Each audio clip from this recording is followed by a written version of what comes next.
What is up, you guys? Welcome to the Ready to See podcast. This is your host, Cristopher Zamora. Welcome to the show. So today, I want to speak to you about Sean O Malley. Yeah, guys, he surprised the world, and he surprised me. Damn, man, I really thought that he was gonna lose against Aljamain Sterling, but he actually did it, man. He actually defeated Sterling. He TKO'd him in the second round. I had to say, man, Sean O Malley has it, man. He is the next face of the UFC. To be honest, when he fought Peter Yan, I thought that he actually did lose that fight. It was a close fight, but to be honest, I think he should have lost that fight. Peter Yan actually won 3 rounds and he won 2, I believe. So it seemed like Peter Yan was controlling him most of the whole fight.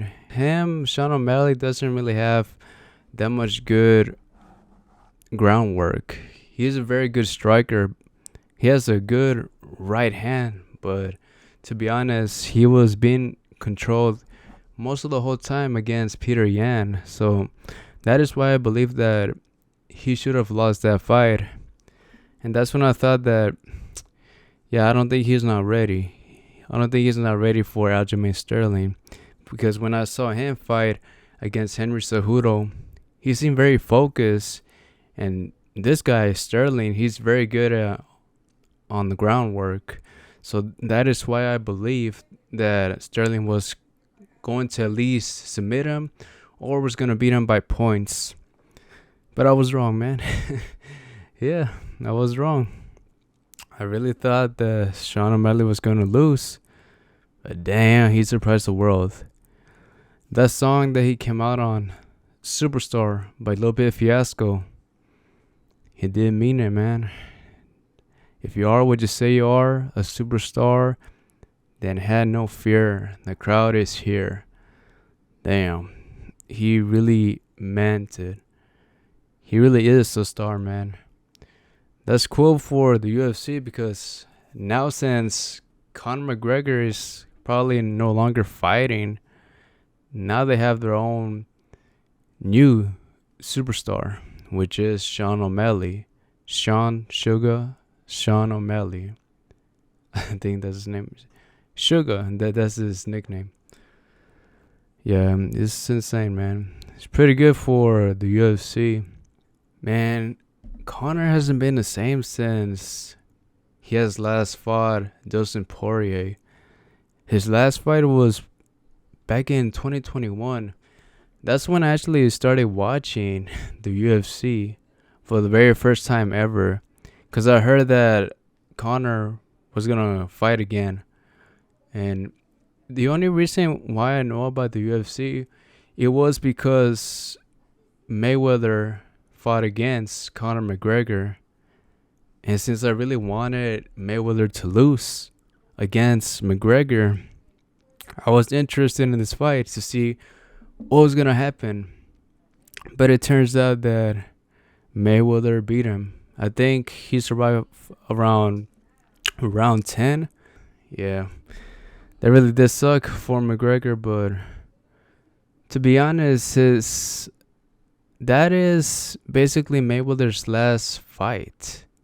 Do you guys notice that? That was his 50th win on his record. And I kind of believe that fight, it should not count. It shouldn't really count for his record. Like this fight, it should have been an exhibition match instead of being part of his actual record. The only other person that has made it to a 49-0 streak is Rocky Marciano. He's a famous boxer back in the 1950s and 60s. He was probably the only guy at that time that made it that far without ever losing. And he chose to fight a non-boxer, which was Conor McGregor. I feel like Probably his career, it could be tarnished, man. It could be tarnished because of that. Mayweather is definitely not my favorite boxer, but he is good. He is pretty good on his defense and sometimes on his striking. But he's mostly well known for his defense and the Philly show. But to be honest, man, yeah, with that last win against Conor McGregor, I don't see that being a good thing for Mayweather in the long run. But going back to Sean O'Malley, man. Sean O'Malley, he needs to defend his title now. Now, who could be his next opponent? I really am not familiar with that division that he is in. I just know him because he was on the undercard when Conor McGregor fought against Dustin Poirier the third time. Sean O'Malley fought this guy named Cris Moutinho. It was some guy that had like green hair. And so he was beating him up very badly. But then the guy just kept coming forward and forward. And Sean O'Malley tried his best to try to take him out. But he couldn't. But the guy was taking so much damage, which was insane, man. That was one of the few fights that I did enjoy on that main card, which was cool, man. It's awesome just almost watching all the fights in the very first pay-per-view I ever saw. That one did really interested me. And also the one with Conor and Dustin Poirier.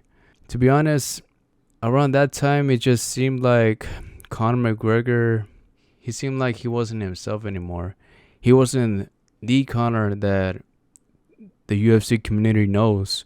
Like back in 2016, when he became a two-time division champion, like he was holding both titles at the same time. And it's just so different for him now because you always see him on Instagram and Twitter just partying, just drinking, and he's just not the same guy anymore. And supposedly he was gonna fight against Michael Chandler, but it seemed like we're probably never gonna get that fight either because he still needs to test for the USADA program that the UFC has, and still he hasn't begun that program. When are we ever gonna see that fight? Probably never. And plus, he was calling out Justin Gaethje when Justin Gaethje defeated Dustin Poirier. I don't know. It's just Conor is just calling out people to stay relevant, but he's not really fighting anybody. That's just the thing. Conor, if you're watching this, fight, man. You gotta fight, okay? But yeah, man. But now, guys, I want to speak to you about Blue Beetle again. I talked to you about Blue Beetle like 2 episodes ago, but I want to speak to you about how it's actually doing. It's not doing really well at the box office. The budget for this movie was around, I believe, 150 million, but it's not doing so well.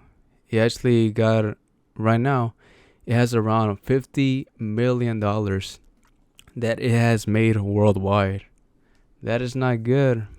The reason being, I have no clue, man. I really have no idea why people are not gonna go see this movie. Have people lost faith in superhero movies? I have no clue, man. But this movie was great, man. I have to say this is my second favorite movie of the year of superheroes. The first one has to be Guardians of the Galaxy Volume 3. And the second one is Blue Beetle. And the third one, it could be controversial for y'all, but I had to say The Flash. The Flash was just so good. I enjoyed it as well. Even the ending did surprise me. I have no idea. Well, I'm about to go in a few spoilers, guys. I'm going to tell you what happened at the ending of the movie. George Clooney's Batman came out on The Flash. Yep, it is now George Clooney a part of this supposedly DCU franchise. But I have no idea how they're gonna continue this franchise because of what Ezra Miller did. I'm not gonna go over what he did, but it's just not good. It's just not good what he did, man. This really did messed up a lot of things for the DCU. They had plans to make something great, something like how the Avengers did, but like it was ruined by this guy, man. And now they had to figure it out what they could do for the next big thing for DC.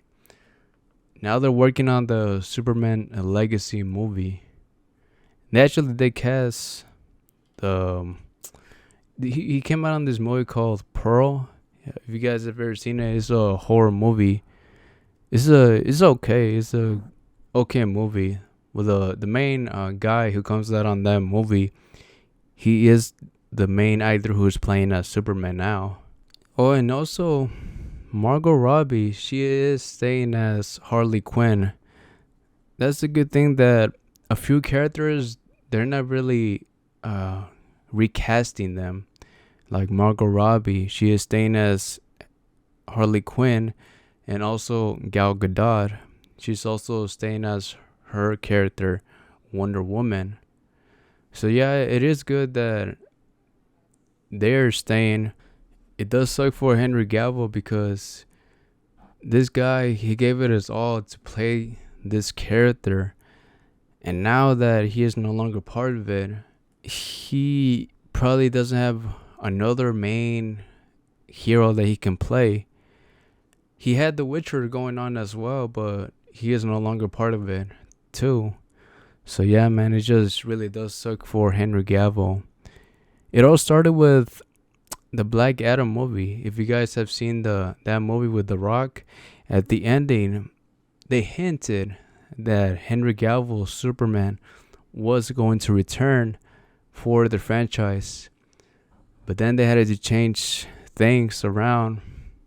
And yeah, that's what really did suck. I have actually been feeling kind of bad because, well, my neck is hurting. I'm just going to tell you something personal. You guys can leave now if you want to, though. It's alright. Well, I was working out at the gym, so I was doing hammer curls just to work on my arms. The weight, I felt like, well, it was a bit too heavy for me to lift, and so I tried my best to lift the 20s. No, it was a 25. But the reason being, it was because there was no other weights. There was no 10s nor 15s. Like these weights, they were already occupied. And so I did the 25, man, and that's what kind of did messed up my neck. Like first it started on my shoulder, like the pain started in my shoulder, but then it went on the back. So I had been like that for almost 3 days. It started on Wednesday, I believe. Yeah, it does suck, man. I still kind of feel the pain, but like hopefully I do get better. And the thing is, man, I was just getting lots of momentum of going to the gym almost every single day. Like I was going 6 days out of 7 days in a week. Going to the gym, man, it just really does suck. I was getting lots of momentum, and since I did get injured, now I just need to wait at least a week to recover. I still kind of feel the pain in a way. Like when I turn my head, yeah, I still feel the pain. Hopefully I do get better around next Wednesday. Then I can just go back and lift weights, man. Because I got to get on it, man. Like I said before, I want to look like a Greek god. Yeah, that's I want to look like. Can you tell that I've been working out? Probably not. Yeah, but I've been trying to go to the gym almost every single day. Things will take time, but I just got to be consistent. Yesterday, actually, they went close to the park here around my house. I went to go walk because I had to do something. I didn't want to stay in. So I just walked and just listened to music. It was very relaxing, very relaxing time. And so I did around 9 laps around the track field that I was walking. So yeah, man, that's what I did. And just hopefully I do get better next week. I will update y'all to see how I am doing. Well, if you guys are a fan of the Metal Gear Solid series, have you guys heard that the version for the Nintendo Switch, all the 3 games, the first one, second, and third, and plus 2 additional games, they're all going to be 720p for the Nintendo Switch with 30 frames. If this was the 90s, then that would be good. This already in the early 2020s. This is bad for the Nintendo Switch because it just seems like Konami, the company who create these games, it just seems like they're just being lazy and they just don't want to create these games in 1080p with 60 frames per second. That's basically the standard for almost every single game that has come out since, I guess, since 2017 or 2018. This is crazy, man, because they should not do this, but they are. The PlayStation and the Xbox versions, they are going to be 1080p with 60 frames per second. But I feel like most of the people, they will actually would want to get these 3 games for the Nintendo Switch. As for me, I will definitely wait for a sale. I'm not going to buy it when it's at $60. Because I have played the second and third game before. I never really played the original one. But I'm definitely going to wait for a sale. And probably I am going to buy it for the PC. Yeah, for the Steam Deck. Steam Deck, man. I have been telling y'all in this podcast, Steam Deck is basically the best system ever made. I do believe that there's no other system like it.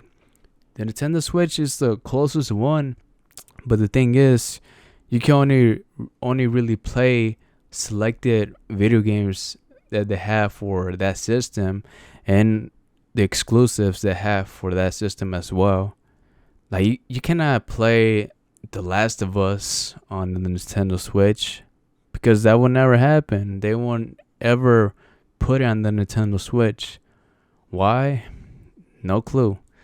But you can play on the Steam Deck, which is cool, man. The Last of Us, that's basically one of the greatest games ever made. And I could just play it handheld. Or I can actually play it on TV, which is the cool thing as well, because it actually comes with the dock to actually put it on TV. Well, actually, when I bought the Steam Deck, you had to buy the dock separately. It just costs an additional, I think, $60 to actually get it. But it's worth it, man. It's a very good system to have. You know, I don't even mind that you can only just play around an hour and 40 minutes. Because since I am an adult and have responsibilities, I do not have that much time to actually play video games. And once it actually runs out of battery or close to running out, that's when I know I need to do adult stuff. which is important once you become an adult. Oh, and guys, I want to talk to you about Francis Ngannou versus Tyson Fury. I forgot to mention to you this, but it is happening. They actually are fighting each other on October. And guess who is training Francis? Mike Tyson. Mike Tyson is actually training Francis Ngannou. That's cool. But can he actually defeat Tyson Fury? No. I don't know, man. I respect Francis, man. I heard his story before when he went on the Joe Rogan podcast. And today, I actually did heard him speak with Mike Tyson on his podcast. They just talked about life and how he came to be a UFC fighter. It's very inspirational just hearing this guy talk, man. He's been through a lot, and it's just cool the way he just became a UFC fighter. At first, he wanted to be a boxer, but like his trainers was telling him that MMA is the way and you can actually earn fast money, because he didn't need money at the time, and that's how he got into MMA. Hopefully one day we will get Jon Jones versus Francis Ngannou. That's going to be an epic fight. Jon Jones is another great UFC fighter. By the time he retires, he will be a Hall of Famer and probably the greatest UFC fighter ever. The only loss he has had was because of this disqualification, because he hit a guy with an elbow. And that's basically it. He has never lost since. His last fight against, what's his name, Ciryl Gane, he actually submitted him in the very first round. I was surprised. That was actually the very first fight I saw of him live. I did not really see his career because, like I said before, I started watching combat sports around 2021, and his fight against Ciryl Gane, it just happened like a few months ago. So it was cool to see him live, and he just submitted Ciryl Gane just like that. And I thought that Ciryl Gane was going to take him down and beat him. But no, it was the other way around. He actually took about 3 years to train against Ciryl Gane or anybody that was next in line for him. So yeah, that was cool for Jon Jones. Like I said, hopefully we will get Francis versus Jon Jones maybe in a year or so. But as of right now, Francis needs to focus on Tyson Fury. He did said he wanted to be a boxer before, but like I feel like he got so used to MMA, it's just not the same for him anymore for boxing. But I don't know. At the ending of that podcast, he did said that he was coming for him, and we'll see. We'll see on I think it's on October the 14th when they're gonna fight. That's gonna be an okay fight, I guess. But the real fight we're looking for is Tyson Fury versus Alexander Usyk. That is the fight that everybody's waiting for. But it seems like Tyson Fury could be ducking Usyk. Or maybe it's the other way around. We don't know. But when Usyk and Tyson Fury fight, I do believe that Tyson Fury is going to win. Hopefully by a KO. But I don't know, man. I don't know when we're actually going to get that fight. But once it comes to fruition, it's going to be good, man. It's going to be a good fight. And yeah, guys, that is it for this podcast. Hey, thank you so much for listening, guys. I appreciate you coming every single week and listening to me just yapping about combat sports, horror things, and pop culture related stuff. Hopefully you guys do enjoy it. And also remember to recommend this podcast to a friend or a neighbor that actually likes listening to all these things, maybe they will enjoy this podcast as much as you do listening to it as well. And you guys can just talk about it too. Anyways, guys, that is it for this podcast. Thank you so much. As always, guys, take care and live to the fullest. Bye.